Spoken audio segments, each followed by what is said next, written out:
Now, at the University of Wisconsin, you earned an MBA. You remember meeting Isadora Fine I do. and Lewis Richardson. Tell me about them. Well, they meant everything to me. Isadora Fine was my advisor in my MBA program, and he's the one who opened up lots of doors for me in terms of internships during the summer. He gave me great guidance in terms of the courses I was going to take, and he was a great motivator. Les Richardson had a very distinguished career at the University of Wisconsin. He was one of the first black football coaches in the Big Ten.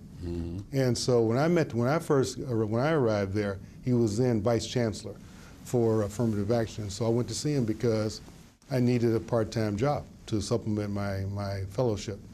And we became good friends. He became a mentor, and he remains my dear friend to this day. Really?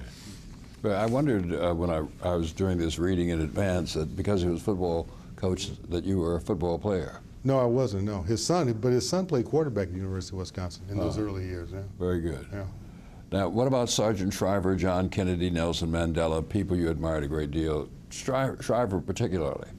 Well, Sargent Shriver, I had the great fortune, the great privilege, and the great honor to walk in his footsteps. As you know, Sargent Shriver created the Peace Corps. Right. And today we still follow, and I still say we sometimes with the Peace Corps, we at the Peace Corps still follow the tremendous vision that he put in place to promote world peace and friendship. He was a man who understood why it was important for Americans to interact. He had been involved in something called the Experiment for International Living before World War II, and had led groups of students to Germany as an experimenter.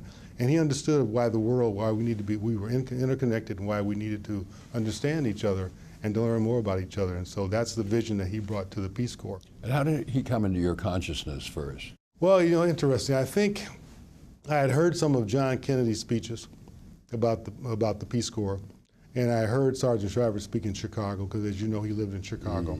And I said, wouldn't this be interesting? I could go to another country, I could learn a foreign language, I could learn about other cultures, I could explore the greater world outside of Chicago. I really never traveled much outside Chicago. And so it inspired me to take on this challenge of joining the Peace Corps.